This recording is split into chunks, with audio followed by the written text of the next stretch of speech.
G'day, I'm Ben from Catch Pro, and you're listening to Lawn Care Skull Sessions with the bearded lawnsman, BJ. How you going? Booska! Good, brother. What's happening? Not too much. I'm sort of... What's going on here? I've got a flanny on, my You brother. got a flanny on. Yeah, hey, it's cooling down just a little bit. I can just justify wearing a flanny. Yeah. This is the bad workwear for anyone that is viewing this content. God damn. I'm wearing a large. I'm not. I'm wearing a skag shirt. I also have a blue variant. Oh, very nice. Yeah, I mean, I like to... One for all occasions. Because otherwise, everyone who sees, like, my regular routine would be like, hey, there's that dude wearing that red flanny. So, toss it up and some days... Everyone in here must think I've got like 14 of these skag shirts. I only have 7. Yeah, well, I mean, look, generally in terms of what... Like, at Catch Pro, I don't need to wear a uniform, right? You should. Well, I have to because that's just who I am. Yeah. But I pretty much wear either Bad or Benny Hoover t-shirts, and I pretty much just stick to me greys, blacks. Occasionally I'll veer off to blue. Yeah. Is it weird that I've been wearing my Benny Hoover shirt to bed? Jared Summer does that too. I'm pretty sure Jared Summer does that. Yeah, nice. Yeah, it'd be... I'd love to see more people wearing the Benny Hoover shirts, but, the skull thing's not for everyone, so I get that. Maybe we'll get something a little bit more generic later on. Yeah. Later on in life. Yeah, well, we'll see what's happening. Yeah, so maybe to kick this one off, let's just get into these 2 latest reviews. Yeah, we've got 2 reviews on from Apple Podcasts, both of them. So first one is from Fernscapes, who is Uncle Turtle. Yeah. So it goes on to say, great podcast, Ben and BJ on point once again. We see lots of posts on LMCA, awesome hedges, also contractors wondering what to charge. Whether you're starting out or in the game for a long time, you can still take a lot of info out of this episode. Sidebar, Benny and you should have told the real estate lady, you've seen me now, let me see you. Oh, that was about the rager. Yeah, that was about your stiffy. see me try and dodge it, and I've gone around the block and you've just pulled straight up at it. So, did I wreck your computer? May have. Look, we have another review here. I've wrecked the pooter. No, it's all right. We're here. So, cool. It says Unreal. It says this is from As G's. That's it, eh? As G's. As G's. Yeah. Real motherfucking G's. So it says Unreal. 5 stars again. This show caters for all levels of experience, from the startup business to the seasoned professionals. As a new lawn care business, it helps immensely to learn from other people's experiences rather than learning from scratch. This podcast has helped shape the way we conduct business. An episode I would like to hear would be how to put in tenders for council/government contracts, from the risk management software to attending the face-to-face sessions. Cool. That's a really cool. That's a really cool review. Thank you very much, As G. You fucked with the council stuff for a little bit, didn't you? Yeah, I mean, look, we can probably just give our take now. For us to do an episode on government contracts, we'd probably either need to bring someone in who really does it, or I guess we'd have to do some research. Okay, so I've got a guy who is land clearing management business up here. He does a lot of parks and stuff like that. So I will try and get in contact with him. He said he'd be keen to do the podcast. So he's just a local dude just down the road. He's got a workshop with a lot of machines. Also a skag guy. So very happy to have him on board. One thing I do know, whilst you and I guess I'll talk about myself in the past tense because I don't currently own any contracts anymore. But, even though we've had, or I've had, and you now have significant large contracts, we never really got into this council government stuff. No. I did definitely dip my toe in and had a look. You essentially, look, there's a whole heap of legal stuff that you need to get through. You need to have all of that legal stuff in place really before you start messing with it, just so that you can understand really the scope. if you are going in and trying to apply for tenders without some of that stuff, you're a little bit in that unknown. It's a bit cutthroaty as well, from what I hear. I did used to interact with a dude who had a big business, and his brother-in-law actually came in and undercut him. It is very cutthroat. It's very competitive because basically what you're doing is you're using, you might have a crew of 6 on handlebar whippersnippers if you're doing roadsides or, big parklands and stuff. You're generally looking at 61-inch rear discharge machines. Yeah. So, look, I know where we live. So we're in Wynnum, which is in the Bayside of Brisbane. There is one company, and they must do literally all the common areas of the whole of Wynnum. Yeah. They start at Loader, the waterfront. Is that the John Deere crew? They run Toro and Kubota. Okay, so I've got Actually, down mostly, in Redlands, I've got a different crew. Yeah. Oh, yeah, because, it's a huge area. But they literally do from one side of the waterfront all the way to the other. And then they do all of the shit in the middle. So they do the dog parks. Okay. They do a fantastic job. They do a good enough job. It's a Sheila that is the main... Is it a blonde Sheila that... No, she's older. She has kind of like one of those old Jerry curl... old woman style. No way. Okay, so there's a lady who runs the crew down my way as well. She's a blonde lady. That's where I used to live. Yeah, so... Look, it is cutthroat. It's certainly worth looking into. Now, one thing that I will say as G is something that you and I looked at maybe 8 months ago. Yeah. We looked to take on a subcontract for someone that had a contract. And it was like, I think it was the mowing of all of Paddington, which is in the city. And I tell you what, for how cutthroat it seems, the pay was still... The money was there. It was going to be worthwhile us coming in as subcontractors. Yeah. This other dude who won the contract, he was just going to take something off the top. Yeah.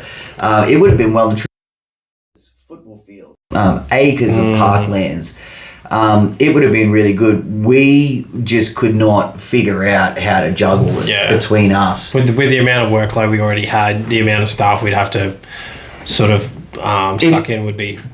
Yeah, to all of our listeners, if I hadn't started Catch Pro, this is what I'd be doing. Yeah. I reckon I'd be in those government... because I just felt that where my team, or at least where I was as a boss, I really felt that I could build a team around me to look after 100 acres. Yeah. Plus, this isn't structured as any village or anything like that. Like, you need to do this shit on a fortnightly basis. But you know what? I will admit, the crew that does... So there's 2 crews that do Brisbane... the Port of Brisbane. So I've noticed that Skyline come in and they knock around the gardens. So they'll do the hedging and shit at the front of the gardens, and then there'll be another crew that's, I don't know, they're from fucking Logan or something, and they'll roll in and do the mowing. But on my commercial sites that are out of the port, bro, we end up doing the fucking mowing anyway because they're so slack. Like, it's hot and cold, yeah. Oh, it looks like shit. Yeah, well, they're just doing the nature strips. It doesn't, but in the peak of summer, you should be hitting it every fortnight, whether you're fucking, I also want to say, with those government contracts, if you're coming from a background where, if you're looking after, even other commercial properties, certainly in the residential game, there's going to be an adjustment there. The level of work, it just doesn't have to be... if you're running around straight edging, I don't think you're going to make any money. No. You're talking about handlebars, or, even if you are using a grip, big machine with a what am I doing here? It's a... I was going to say a sling, a harness. Yeah. I think a sling is the one. Yeah, it's a sling. It's a sling harness, but that's what you're going to be doing. You ain't going to be messing around with upright edging and stuff. I would love to see that. Yeah. Now, if our governments or our councils, if there was more money to go around, I would love to. Well, some of the tractors actually have edging attachments to them, which is pretty cool. Yeah, that's a new level of lazy. Yeah, or innovation. I'd say innovation. The amount of footpaths they have to do. It's pretty cool. Yeah, so one thing that I just want to quickly go back to last episode when we were talking about blade edges. One thing that I just forgot to mention on there was that one thing that I always hated was if you are edging a sidewalk, so a general footpath area, if the council has fucked up that footpath, or if a tree, has lifted up a section or something like that, that's where I think blade edges really suck. Yeah. Because you really need a straight run. You need a good straight run. Yeah. I agree. We didn't touch on slashing blades either. Well, I did when I did my dodgy slashing of edges, but yeah. And they have their place. I mean, we can definitely spend 5 minutes on it if you want. Oh, it's all good, man. I think everyone knows what a slashing blade is. It's like a fucking chainsaw on your bippity bip. There's a few different gimmick blades out there. I like the helicopter style ones. I don't know if they're 3 or 5 prong or whatever it is. Mine's a 3. I prefer them over the circular saw style blade because they scare me a little bit. With them, they don't scare me. It's just that when you've got the propeller style, you've got an actual cutting edge. Ah, okay. Yeah, I see what you mean. Yeah, so I'm fucking smart. Yeah, fucking now, I'm just going to shut this computer because I can see that I've got 19 emails there, and that is giving me fucking anxiety. Fair enough. A special shout out for me to Scott Dennis. Scotty doesn't know. Yeah, he catch like a pro. When I was heading down to Melbourne, he sent me a message and I didn't get back to him. I'm sorry, dude. I definitely should have gotten back to you because he was saying he's sorry that he couldn't catch up because he's too far out of Melbourne. Would have been lovely. But realistically, when I was down there, it was like a whirlwind. But he said he can't. He's like, can I leave another review? I'm like, I'll just give you a shout out, man. But thank you very much, dude. Loving the support.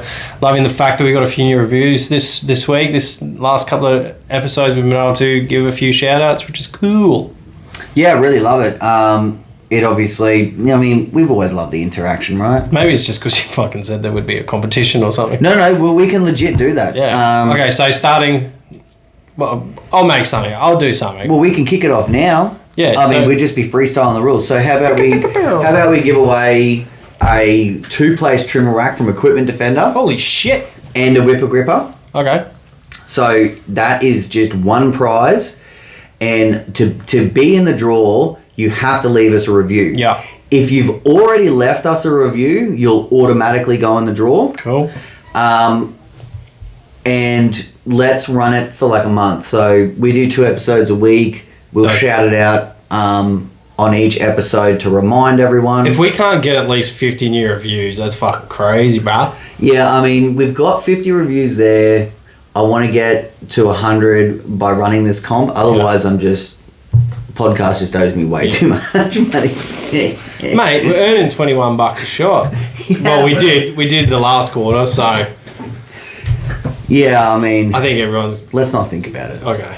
We're doing this for love, right? Look, to be honest, yeah, I think we are. I don't think any fucking brands... I can't even get a demo out of half the brands these days, so I don't know if they're going to jump on and fucking give us money to shout them out. Yeah, I mean... Sorry about that, I was a bit cranky. I was holding that back from the last episode. Maybe, I don't know, maybe the sponsors don't want to be involved in swearing. Ugh. Is it because I'm fat? You piece of shit.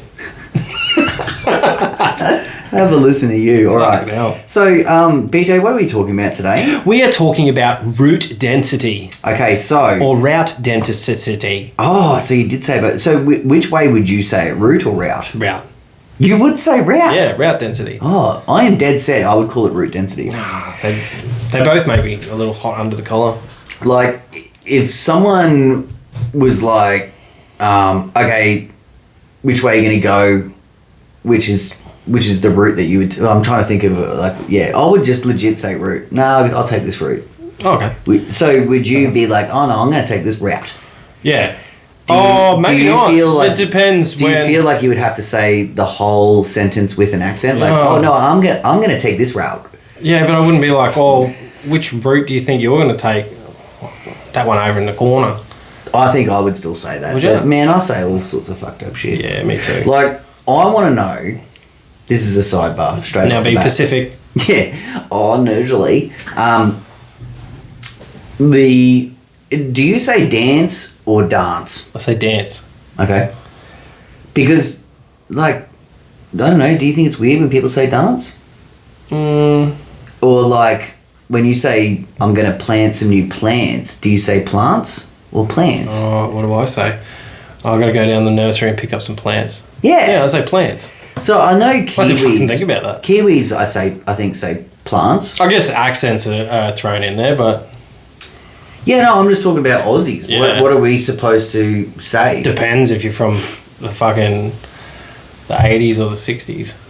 Do you think so? I think so, yeah. Okay. I just, I've heard people say, like, oh, hey, Ben, how come you talk like a bum? Or, there's all sorts of shit now. Like, remember when, like, if someone was emo, they were like, they dressed in all black and they were like, blah. Yeah, that's still emo. My daughter called me emo because I was in a bad mood the other day. She's like, Dad, you emo. My girls call me gangster because my pants are always sagging. And I always just throw up a West Side A. My kids would call me plumber because my ass crack's always out.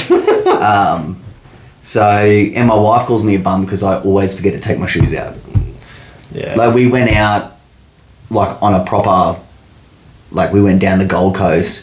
And all of a sudden we're like, oh, what are we going to eat? And I was like, dude, I've got no fucking shoes. And she's not like, even thongs? Not even thongs. Fuck's sakes, Benny. And my wife is like, how fucking old are you? Because one of my daughters also forgot. And I was like, oh, man, we're just going to have to hit a bakery or something.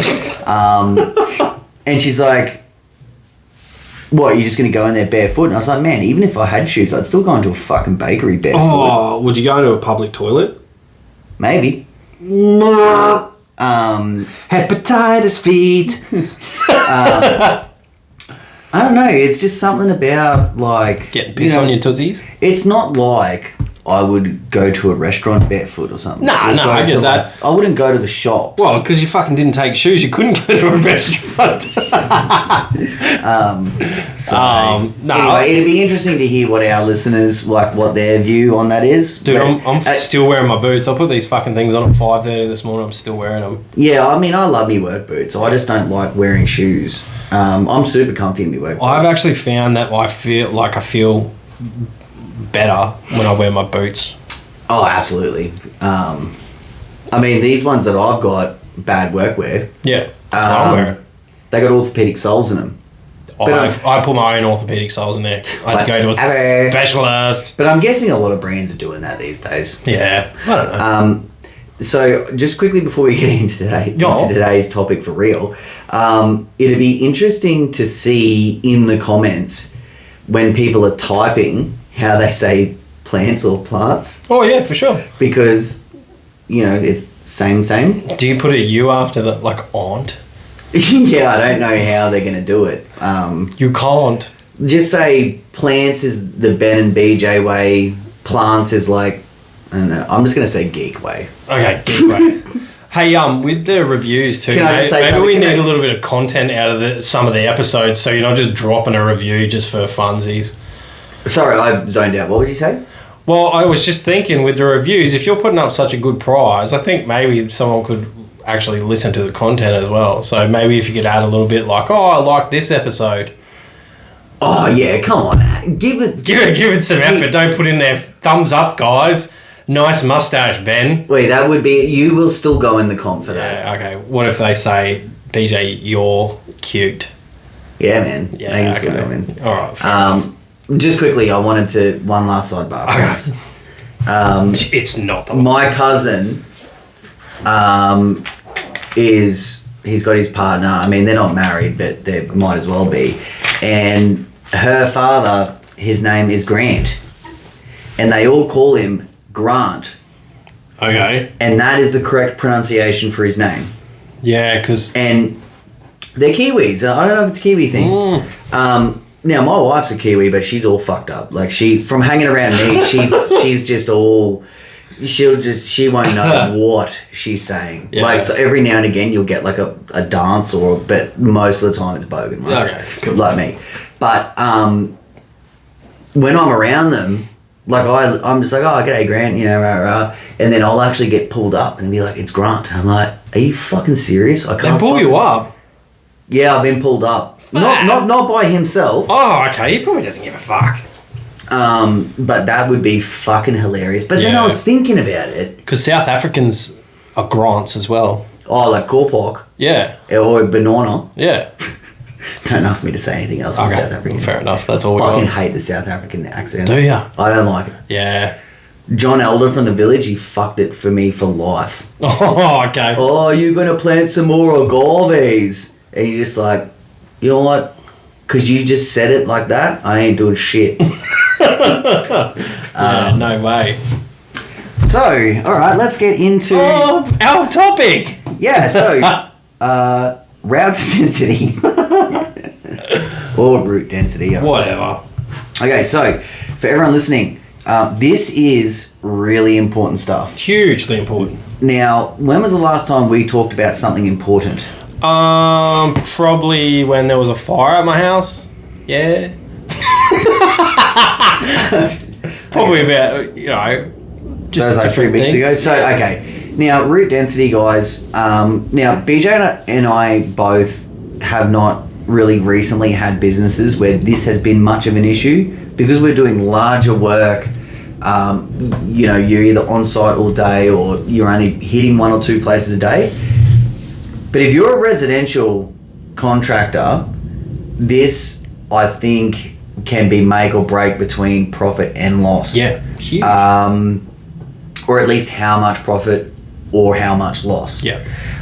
So... Now, you weren't always in the big village game, so... No, take us back in time, Benny. Yeah, so, you know, 2 decades ago... I can't believe I can fucking say that now, right? Yeah, well... So, yeah, roughly 2002, 2003, you know, probably through to 2011, we just had... It was a lot of body corps, but a lot of cheap jobs. I don't think back then anything over... I don't think we did anything over really, like, say, $27.50. Which is like... What? Yeah, like, this is 20 years ago. They're footpaths and shit like that? Not like for... No, so the big body corps. Oh, no. Just, like a standard front back. Okay, cool. It's like a $25 job plus GST. And that was... So the run that we took over, the run that we bought, I mean, you would have been going back to the 90s when when all of that work was picked up and built if we took it over in 2002. So, I mean, look, even back then, the money was great. Yeah. I mean, you could buy an iced coffee and a sausage roll for $5. Yeah, true. Now you can't even get an iced coffee for $5. No, it makes me fucking sick. And I think fuel's around 83 cents. Oh! So,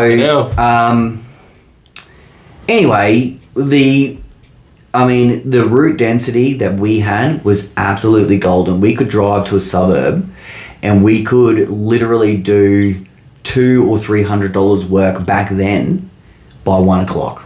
Nice. Because we had 10 or 11 jobs that were, I mean, you're talking 1 minute away from each other. Multiple jobs on streets.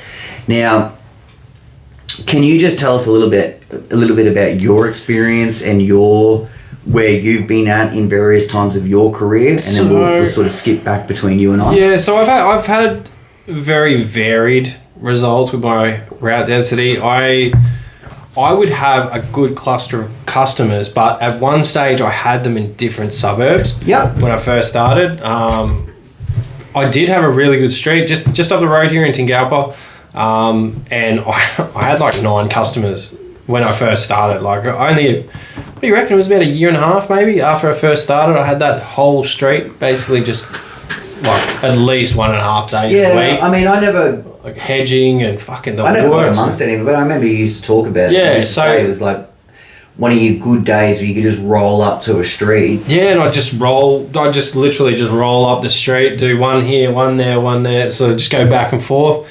That was a really good time that I, was very profitable. But then, like, because it was a very old street as well, I think that played as a bit of an advantage. They were all very close. A lot of people have lived there for a long time. They used to talk, and that sort of got me in the door for all of them. So that was a good one. Then I'd have like another day where I'd drive to Redland Bay. So the initial drive was like a 40-minute drive, which, it sucked. It really did suck. So it'd take me 40 minutes to get there, but then I'd spend most of my day in that sort of area, and then I would just. Do you know roughly the amount that you were making in that cluster? Oh, so because I was solo, I was probably doing like $500 or $600. Oh, jeez, that's bloody heaps. Yeah, no, it wasn't fucking days. Because that was when I first started doing ride-on work too. Oh, so when I first started, I just was making $600. No, when I first started ride-on. Get off your fucking high horse. I don't have a high horse. I have a short pony. I don't even know what that means. Yeah, okay, so... Yeah, so no, it was good, but the initial drive was 45 minutes there, and then I'm guessing the drive on the way back is 45 minutes approximately, depending on traffic. So that's a bunch of waste of time. Yeah, I understand it is a waste, but what is the alternative? Like, if you didn't have that day's work, would you, let's say, if you didn't have that day's work, and you were going to concentrate on, say, something that's more local? Because when we're talking about route density, we're not talking about, let's say you live in a fucking suburb in Sydney. Yeah. And let's say it's a neighbouring suburb that's 5 minutes away. We're not talking about route density in the sense that on a 2-week cycle, you're going to spend, 10 days in that fortnight in that one suburb. That's not really what we're talking about. We're just talking about, let's say, over an 8-hour day to make, let's just put it straight as a cap, say $500. Yep. To make that $500, you want to really be doing it in as efficiently and as quickly as possible. Yeah. And if you're... So, like, what you were saying about driving 40 minutes to a suburb, we used to do the same thing. So, it maybe not as extreme, but we used to have to go out to... I mean, there's no point in me naming the suburbs because a lot of our listeners are from everywhere. They're not going to know what I mean. Yeah. But what I would do is I would always do that drive in the morning as well. Yeah. Because what I thought was I can always leave earlier. Yeah. If I had a 40-minute drive, instead of leaving home at 6:30, maybe I'll leave at 6. Yeah. And get to my first job at 7. Now, what I used to do is then I used to work my way backwards. Yeah. So I'd work my way to home. Yep. Now, where I'm a little bit fucked in the head, right? Because I always like to get home pretty much no later than 3 o'clock. Yep. This is before I had kids. Ben time. Ben time. That we've talked about. Special Ben time. Not even about that. It's just like, you know what? Chill time. Yeah, chill time. Yeah. So, because I was a little bit like that, what I actually really loved doing was I would go out to those suburbs, I'd smash them, and I would have it so that I would I would have a feed out there. Yeah. Do a couple more, and around 1 o'clock, I would head back into Wynnum where I live. Yeah. And I'd always have like a little friendship Wynnum, like wind down job. Yeah, fair enough. And then, that way, now when I think about it, efficient wise, if you're doing that sort of 5 days a week, you're not being as efficient as you can be. It's just that, like, I felt comfortable doing that. Well, one of the things I was thinking about... Because you could group those jobs. Yeah. 1 a day, which is 5. Yeah. And you could do them on a Friday morning or Friday after or what have you.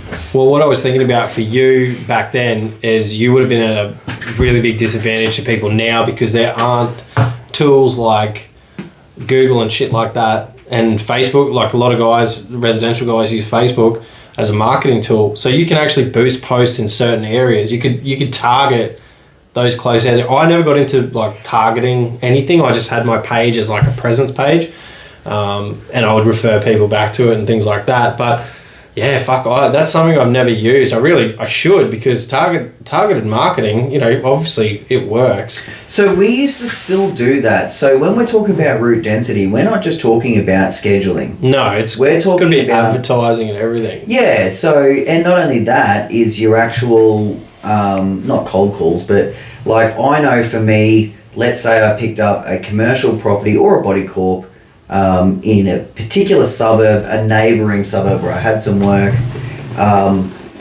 to help build up the rest of that area, I might drive around a few of those streets where that new job is, try and build up some of those jobs. Yeah. If I was only going there once a fortnight, you kind of want to make it worth it. Yeah, of course. Now, when we're talking about route density, I think if you're a really, really busy contractor, then it's really, really, really important.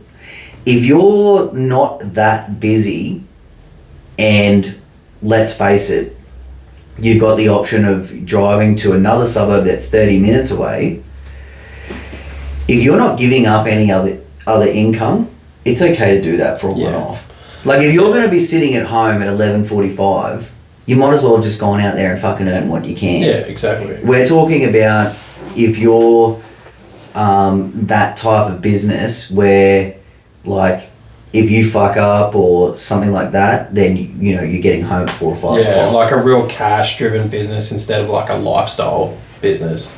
I feel like there's two types of businesses. I mean, there's probably a lot more than two, but you know, I see the guys that are just fucking balling, and all they want to do is just smash out as many jobs as they can, pick up as much work as they can, and then there's the dudes that are like, I'm fucking sweet. I got my 6-7 jobs a day. I just roll through them, all nice and cruisy. They're fortnightly all year round, or they just I think. I think that is the absolute beauty about our industry. Yeah. Is the fact that, you know, so often we're trying to compare apples with apples, but they're not all apples. No. There's a lot of oranges. And no business model is perfect for, you know, for everyone. So. Yeah. And that's why we also are not trying to preach everything that we have learned. It's not going to be for you. Yeah. But I mean, route density comes into, I almost said route density then. You're rubbing off on me. Yeah. Lucky me. But no, like route density doesn't just save you time. So you're also saving, especially these days, fuel. Fuck me, fuel. Well, so it never used to be a factor. So no, not for you. You fucking 83 cents a litre guy, but for me, in a truck too, you know. Yeah, for me, $1.83, and when I eventually get Think about me now. Oh yeah. Well, what about when I get my Isuzu, if I ever get it? Fuck me, $2.20 a litre. I'm gonna get an Uzi and shoot through your Isuzu. That was an actual. Is that an actual rap? That's a Marshall Mathers rhyme. Is it? Yeah. Oh, okay. Fair enough. Good on him for preaching. Yep. So yeah, like, I mean, fuel now is a decent factor. So huge factor, and so I think with route density, really, you do have to consider that. You don't want to be suburb hopping. You know, you don't want to have to go around the block twice to get home. Yeah. You know what I mean? And you know what sucks about route density? You always have that one customer that's good enough to keep on, but they're really fucking particular about what time they want you there. So no, they can fuck off. So you have one job right out at the back end of a suburb, and then this person will want you to come back at 10 o'clock, and then you'll have to go back out, and fuck. You know what I'm saying? They're the first one. Yeah. Sorry, that doesn't work for me, brother. It's exactly the same as... the first ones to get fucked. It's exactly the same as 3 weekly clients. That doesn't work for me, brother. No, 3 weekly. That's what I was speaking to the guy, the new guy that I've got on, and I said, look, man, we don't fuck around here. We're not this 3 weekly sort of, you know, monthly or anything like that. Everything we do is regular, so you'll never walk up to a jungle. And he was like, oh, I like it. Yeah. I like it a lot. Yeah. So it always messed with us big time because you just couldn't hit... If you had jobs... So, like, you know, you could still have 3 weekly clients. It's just that it throws out your second fortnight in a month. Yeah. It's okay. It's okay if you're solo. It is easier. No, so even when I was a solo operator, I still found it really difficult to do the 3 weekly thing because what you can end up with is free days, which you don't want. You don't want a free day where you earn nothing. Yeah. And then you also have to backtrack. Yeah, that's because true. it's not. Yeah, so we ran everything on either a 2 or 4 week cycle. Nothing got done on a 4 week cycle unless it was winter, and 3 week clients could go fuck themselves. So pity you didn't have a Ram truck back then. Yeah, just fucking drive over them, mate. Yeah, man. So another example. So we'll just quickly go back to, if you do have a suburb that's say 30, 40, 1 hour away. I think if you do have a cluster of work there, certainly if you're making big dollars like BJ in his first year doing $500. No, it wasn't my first year. It wasn't my first fucking year, mate. And it was only one day. The other days I wasn't making. You have to admit, you're kind of swinging your dick there with that comment. Why? No, that was pretty good. That was my one day that sort of supported the fucking other shit ones. So I wasn't making good money. I was making good enough money to justify still being in business, but yeah. All right, so you've come back down to earth now? Yeah. Do you hate it when I give you a hard time on this show? You give me a hard time all the time. It's fucking bullshit, Ben. And I think I'm going to talk to HR. Of course you turn it sexual. So No. I'm serious. I'm going to talk to HR. Which one of our wives is HR this week? Not mine. When we go back to that comment, look, I do think if you're making significant money within an 8 hour period, it's totally fine. Yeah. I mean, lots of people that work full-time jobs. Oh, so I left early too. So I wasn't fucking around with like a 7 o'clock start. I used to leave at like 5:30 in the morning to get there. Well, when you look at when you look at the overall scheme of things, yes, if you had that work in a closer suburb, then your non-billable hours will go down. Yeah. But if you what I'm trying to really say to everyone here is that if you got nothing else better to do, you might as well go and do that. Well, what about the development we had out at fucking Red Bank Plains, which is like an hour and a half away? That was a fucking mission. We did that together.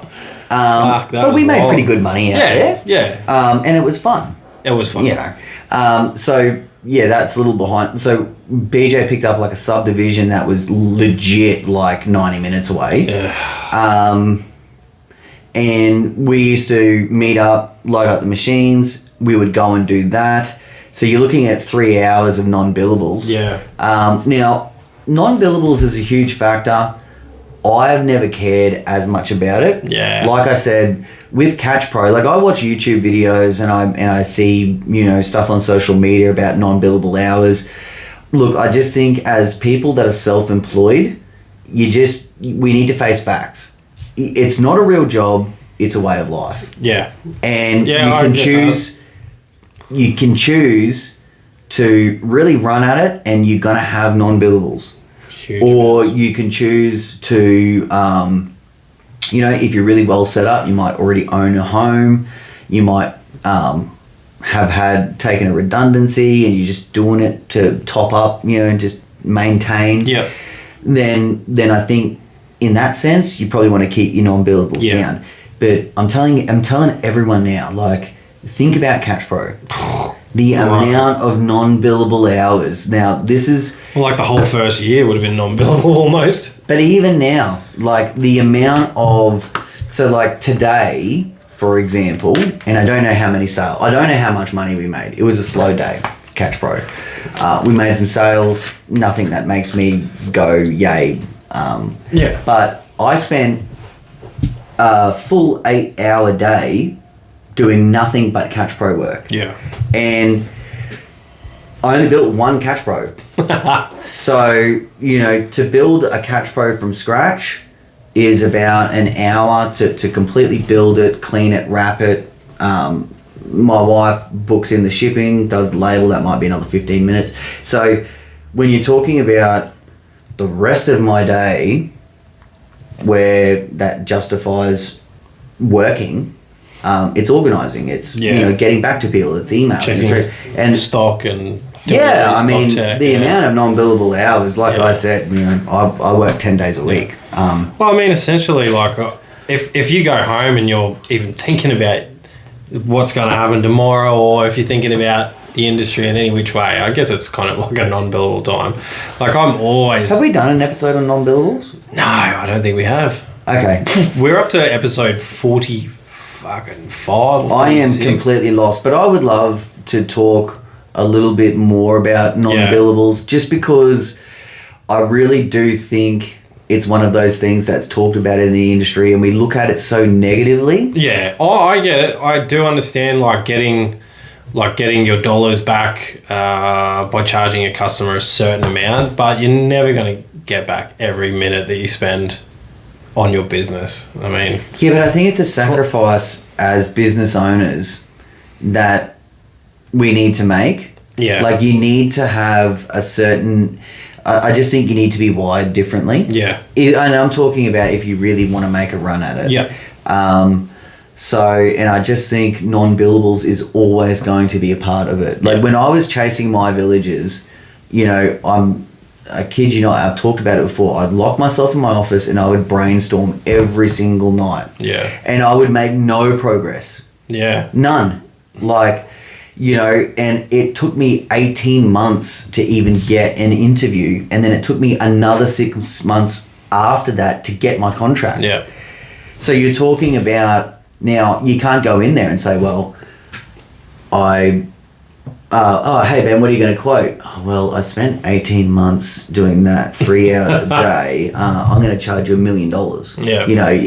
I just think, yes, if you can keep those non-billable hours down, that's fantastic. Yeah. But if you're just getting into the business and you think that you're going to come home from work at 3 o'clock and not do anything again until you start at 7 o'clock the next day, I think you've got a bit of a wake-up call. Yeah, reassess. No, it's definitely one of the big things. That's definitely a good, maybe next week. We can throw a non-billables one. Yeah, maybe we can talk about non-billables along with job titles. Yeah, we can do kind of like we're going to do job titles. We can do like a 2-title in one ep type of thing. Sweet. Back to route density. Yeah, so let's talk about some more ways to really increase that route density. Wow. So, route density tactics. Yeah, well, definitely the targeted marketing. That's a good one. Yeah, so if you have a job in any street, sometimes it's hard to be proactive and be like, look, my life would be better if I had, that one. And if you take 15 minutes out every time, even if you're doing double letterbox drops, it's still a really fantastic way. Now, also, something that really helps is doing a good job. Well, look, come on. Dude, it's probably the most important thing. Yeah. If you're putting cards in someone's mailbox and they look across the road and it looks like a fucking dog's breakfast, they're going to be like, no, thank you. Yeah, so, it really, you have to start from the start and consider everything. Yeah. So, even down to the presentation of yourself. Yeah. And your vehicle. We've talked about this, several times before, and I know we've pissed some people off too, but really it kind of just is how it is. It definitely helps. Like if you look at young Benny in 2005, Dunlop volleys, no t-shirt on. Boardies. No, I never worked in boardies. Didn't you? No, they don't have enough pockets, mate. I always saw you in boardies anyway. Really? Yeah, but you always came to my house after work anyway. Yeah. But anyway, I just don't think you're giving off a very good impression. Yeah. Now, I got to say, in hindsight, I guess if someone really needed their lawn done, they would still come and approach you. Yeah. Jeez, I had some fucking shockers approach me, but that's for another time. But, I do think if you have your rig reasonably presented and you're doing a pretty good job, then it's a lot easier for someone to look out that window and go like, I could use a new contractor. Yeah, especially like an impact. If you're doing a hedge out in the front yard, make sure you get it on point. And normally someone will comment, geez, you did a good job there. And even a comment will travel, Joan from across the road said you did a good job, and she told Mary from down the road when they went on their walk, and Mary's gone, fuck, I got a hedge. Looks like you did a good job. Joan said, fuck, did an excellent job. Good looking fella. Nice beard. Yeah, big absolutely. bulge. You got to think of it a little bit as like a first date. Yeah. Now, I've never been on one of them. Me neither. I just got my wife really drunk and was just... Yeah. Yeah, and then it was just like, it's on. Yeah. She just was whipped instantly. But no, I can got imagine... punched in the head, and my wife to be tended to me. Oh my gosh, I have not heard about this. Can you sidebar us? Yeah, of course. So, look, it wasn't our first meeting. We chatted and blah, blah, blah. Like, we'd met previously, shared a lip schmack or two, but the... What a slut, eh? Oh, that's family on family. No, so I was down the Manly Hotel, as many would know, in this area. Manly Hotel's pretty cool. Pretty wild back in the day. There was like a fucking DJ in the corner. Pretty rough. Anyway, there was... I saw a dude get schoonered down there. I saw a dude get schoonered and didn't even flinch. I was down there one night and Hell's Angels blocked the entire fucking street off and dragged one guy out. Just fucked him up and left. I was just like, whoa. Must have done something naughty. Yeah. Anyway, so I just went to the bar. I was being a cool dude. I had two big Kiwi mates. I used to work in cold storage. These guys were absolute fucking tanks. Really fit. I bet you they were just mad dogging people, eh? Were they just looking around and just like, they were like, want to fucking go, eh? They were like, oh, can you get us 2 fire engines? I'm like, yeah.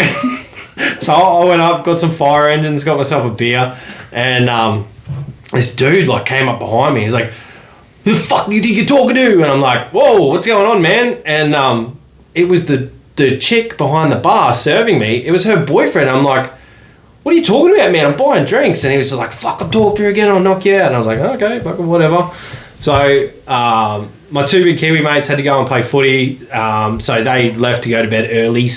And they were staying at my house because it was closer to the field. And so I was there just with Lou, and she's my wife, and her friend. And I was just chilling there. The boys left half of their fire engine. So being the bum I was, I poured one into the other, and I was sitting there smashing a fire engine.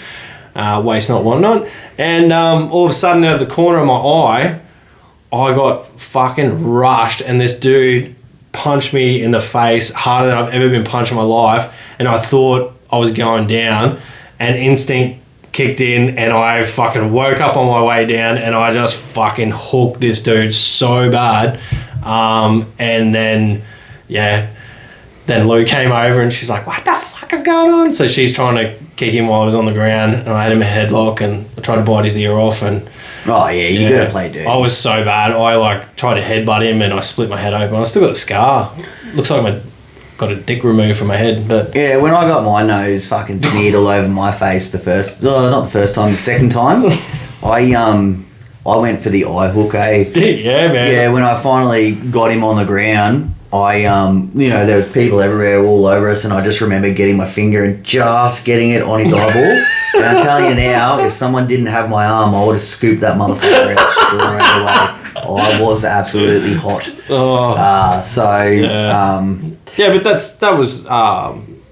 Then we started dating. Nice story, bro. Yeah, so she liked it. I don't know. What's the episode again? Route density. I don't even. How did we get there? I don't know. I am lost on how to go forward. I think we were talking about like image and appearance. Yeah. So here's us talking about fucking scooping eyes and headbutting fucking people. Oh. So look, I guess it is a little bit of an image thing, and I do hate to go there, but you can imagine if you were going on a first date, you'd probably want to be, looking clean, smart, and the way that you act is kind of, you want to be respectable. Yeah. And it's a little bit the same if you've got this route density in mind and you're looking to build up a suburb. I think rocking up, doing a good job, being reasonably well presented, that's all going to help. Yeah, 100%. So to all the slobs out there, if you got an issue with it, don't forget to send that to TBL, not to me. Yeah, send it to me. Send it to me. I'll send you an autograph picture. So no, we're just having fun with it. Yeah, man. Oh, it is a factor. So whatever. If you don't think it is, then whatevs. Like I said. Yeah, I mean, whatever works. Like I said, I've been a hell bum, you know, like in my life. I didn't have that business mind. Yeah. And I do have a little bit more of that business mind now. Even much to the point, everyone knows that I'm a bum. But like if I was going to a distributor meeting, yeah, I would be carrying myself a different way. You know, I wouldn't be stepping out of the car with a durry hanging out of my mouth. So you'd wear shoes? Would absolutely wear shoes. Okay, fair enough. To any Catch Pro meeting. I would try and be as well presented as I could be. Yeah. So now if I was going to the factory to pick up a bunch of pallets, I may forget my shoes. Okay. Into the steel factory. I've done it before. Oh, well. Well, they're the ones driving the fork. Fair enough. You know, all you do is sit there and be like, "Oi, load up me rig." Yeah. Anyway. This is sidebar central here. No, it's good. Yeah, route density is sort of like non-existent in my business now. No, so unfortunately it's completely, like it's the same with my business, but look, I do know Greg Anderson from the Aussie Contractors page. He has said so many times in just certain threads, like he's got, I think, say 2 or 3 streets with say 6 or 7 houses on them, and he's always said that he loves those days. They're close to his home, he can go there, you know, he might pack a little lunch. I'm not sure if he does or if he just ducks down to a server or a canteen. But you know what I mean? It creates a really good work atmosphere. Yeah. Where, and I used to remember with all of my scheduling, now back when I was doing my scheduling, it's just pen and a diary. Yeah. And I would work it all out. I'd be like, all right, on a Monday we're going to this suburb, we're going to hit this and job. Yeah. And then the next day we're going, it might even be only a suburb 10 minutes away. Yeah. But we never backtracked. From a Monday to a Friday, we never ever backtracked. Yeah. We were always going to a point, hitting that, going to the next point, hitting all of those jobs, and so on. Yeah. Even as a 2 and a 3 man crew. Yeah, well then you get your rain days. And they pop up halfway through a day, you get rained out, then you have to backtrack and it fucks with your whole week. Yeah, I must say, like this calendar year of 2022... hasn't it been a pig? It really has been a pig. Now, don't get me wrong, we're in, you know, mid-May now and we're still having great growing conditions. Yeah. But it has been really difficult to have any consistency. Yeah. Even getting on, like... my village lawns that are like I never struggle to mow them with, even a push mower today was leaving like goobies. Story time. Okay. How's about my worker at the village, DJ, right? Who is now your worker. He's now my worker. Now DJ is a listener of the podcast. Yeah. We love DJ. Mm-hmm.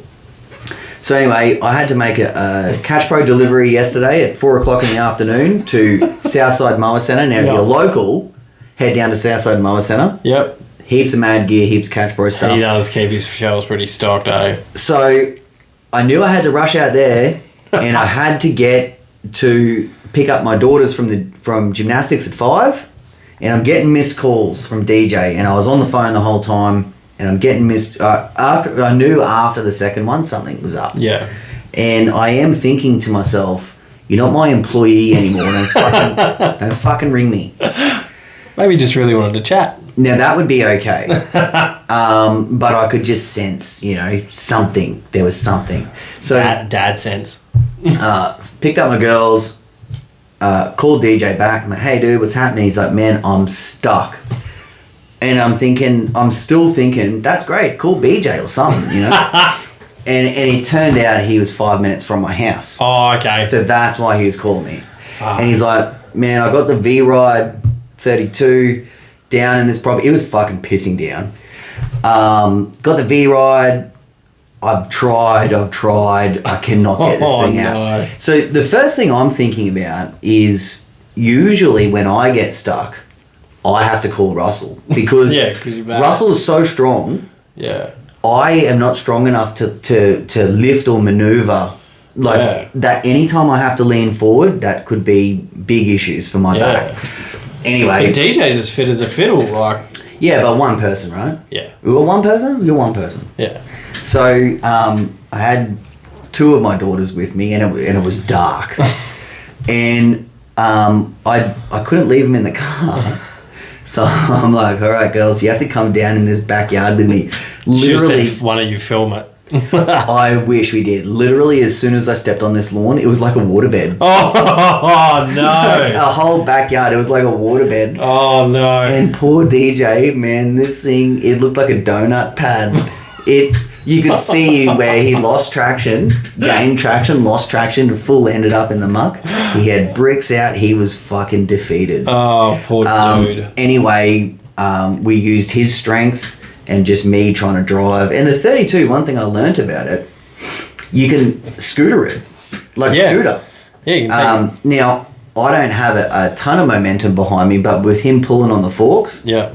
We managed to work this thing out, and it was funny. Like, you can see it was dark, so all the neighbours would turn. Oh no! Well, I've got this thing full revs. Yeah. And I'm fucking DJ, pull, swing, stop, you know. And no! And there's a sideway up the house, and I'm like, oh, out of the way, you know. When I finally got up, and I've just, it's just caught, like right. Say halfway up this sideway, and then I'm on a boundary fence, and I could not get off it. It was a chain link fence, so it's all right. It's doing like little rebounds. Yeah. If it was a wooden fence, I would have massacred it. So far out, anyway, dude. we did end up getting it out. I called DJ today and I spoke to him. I said, I heard you had a little bit of fun yesterday afternoon. Thank you so much, DJ, for not calling me. That sounded like a real fuck of a time. Something that my girls thought it was so hilarious, but I feel so awful laughing about it because I know how defeated DJ was. Yeah, that was always just fun. When he was leaning down to pull it, like because his feet, so that's your footing, right, started to sink. Oh no! He just ended up sitting down in the muck. Oh no! It was so bad. He said to me, he goes, I should have just whippersnipped the whole fucking yard. Oh, even that would have been it was. I just think like it just, if it's flooded, forget it. But today, like my village has, like we've had even the past flooding that Brisbane saw. I never like fucked the lawns up like I did today. Yeah. So the boys just finished off with Pushy, so it was all good. Anyways, I think we might get ready to sign out. I kind of feel like we shit the bed with this episode. Fucking whatever. But it was a bit of everything from a love story to a fucking, I don't know, DJ Bukaki bum from the mud. Just I guess as a summary, look, to all the business owners out there and people running crews, obviously, to solo operators, route density I think is very important to a business's success. Yeah. Or at least how efficient you are. If you're okay with doing an 8-hour day and earning X amount and not worrying about, okay, can I do this in 7? Yeah. That might not be an issue to some people. It depends if you wanted to try and fit another job in, that if you do that every day, that could be another, say $200. But look, route density is definitely something that everyone should take a look at. Now, you can't always be picky when you're not busy. 100%. But quickly going back to your, how you used to drive 45 minutes, as you started picking up jobs closer to home, or at least in suburbs closer to home, you could then be like, ooh, one or two more and I can fuck this one off. Yeah, exactly. This whole runoff. Yeah, so I started picking up larger jobs. So say a full day of, 8 or 9 jobs became 1 or 2. So, it was an easy choice for me. But like we always say, it's your business, so you do what you want with it. These are just our suggestions and our experiences. Yeah, so I know, like, when we bought our very first body corporate run, which was in 02 or 03, there was 2 parts to it, and one part was like 40 or 50 jobs reasonably close to home. Another one was, I think, 12 or 13 jobs further away. And we held on to that until we didn't have to anymore. And then we actually built that up a little bit more. Yeah. And it became like 2 days. Okay. Or maybe 1.5. And that's where it made things a little tricky. And we were able to group that and sell that. Oh, nice. As time went on. So also keep that in mind as well. You can build up regions and suburbs and sell them on. Cool. Just quickly before we go, our mate Tyson Wilson from EPMS. Yeah. Spoke to him the other day. Turns out he's buying the whole franchise. No way. Yeah, so congratulations. Anyone in Brisbane that is potentially looking to start up, or maybe you have started up and you're looking at any sort of franchise model, Executive Property Maintenance Services. Now, we know a lot of these franchisees. Yeah. Actually, we personally know them from school and stuff. So yeah. So and it's one of those franchise models that it's body corporate only. Yeah, you can take on residential work, but when you pay for your franchise, it's literally just body corps. Yeah, one of the best business models I've ever seen. Yeah. We will be getting Tyson in for an interview. Oh, he said yes? Yeah, he was reluctant. He was always reluctant before, but I didn't know he was trying to purchase the whole franchise. Oh, okay. And that was the reason why. So, little behind story before we sign out. He bought his single franchise business. Yep. Built that was a solo operation. Built that up to have 16 workers. Became bigger than the whole franchise itself. And eventually got so big that he is now buying everything. Sweet.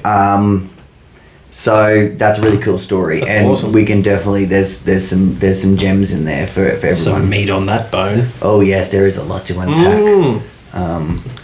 So on that point, it's time to put a bow on it. Yay! Wrap this baby up. Bedtime.